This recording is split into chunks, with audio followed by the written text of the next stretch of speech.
Okay sir. Korutla మండలంలోని మాదాపూర్ విలేజ్లో నిన్న మార్నింగ్ అవర్స్లో ఒక మర్డర్ జరిగింది. అది డౌరీ డెత్ మర్డర్, అంటే కట్నం కొరకు చంపిన మర్డర్ అది. సో ఆ చంపిన అతను హరిబాబు భర్త భార్యను చంపిండు. అతను మ్యారేజ్ చేసుకునేదే వైష్ణవి అనే ఆమె చనిపోయింది.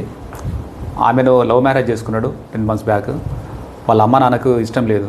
వాళ్ళ అమ్మ నాన్న వాళ్ళ అమ్మ తర్వాత బ్రదర్స్ వాళ్ళు కట్నం కావాలి, వేరే దగ్గర అయితే కట్నం వచ్చేది, ఈమెను పెళ్లి చేసుకోవడం వల్ల కట్నం రాలేదని ఆమె వాళ్ళ తల్లి ఉండు వాళ్ళ అన్నలు ఈ నేరస్తునికి పంపించేది, అతను హరాస్మెంట్ చేసేది. ఈ వైష్ణవి చనిపోయిన అమ్మాయిని, అదేవిధంగా భార్యని, తర్వాత అత్తమామని. అందులో భాగంగా వాళ్ళు ఒక 5 లక్షల రూపాయలతో 2 గుంటల భూమి కూడా వాళ్ళకి ఇచ్చారు. కట్నం కావాలనే దాంట్లో గొడవ పడేది. అందులో భాగంగానే నిన్న మార్నింగ్ అవర్స్లో కూడా అక్కడ వాళ్ళు గొడవపడి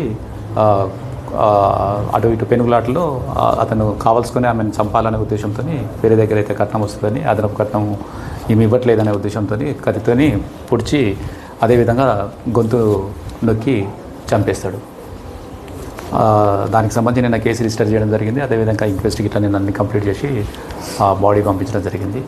ఈరోజు ఆ నేరస్తుని హరిబాబుని నిన్ననే సాయంకాలం నైట్లోనే పట్టుకోవడం జరిగింది. అతను ఒప్పుకోవడం జరిగింది. తర్వాత అతని దగ్గర ఉన్న ఆ నేరంలో ఉపయోగించిన కత్తి, అదేవిధంగా ఆ నేరం చేసేటప్పుడు వేసుకున్న బట్టలు, ఆ బ్లడ్ స్టెయిన్కి సంబంధించినవి అవన్నీ కూడా నిన్న రికవరీ చేయడం జరిగింది.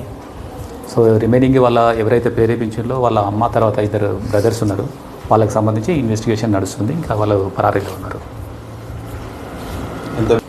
మర్డర్ చేసింది ఇతనే, కాకపోతే ప్రేరేపించింది వాళ్ళు కట్నం గురించి అంతకుముందు ప్రేరేపించింది కనుక వాళ్ళు కూడా దాంట్లో అబెట్మెంట్ దాంట్లోకి వస్తారు. వాళ్ళ అమ్మ తర్వాత 2 బ్రదర్స్. వరకట్నమే, అదనపు కట్నమే. ఎందుకంటే ఇతను లవ్ మ్యారేజ్ చేసుకున్నాడు, వేరే దగ్గర అయితే కట్నం వచ్చేదనే దాంట్లో అదే రీజన్తో చంపడం జరిగింది.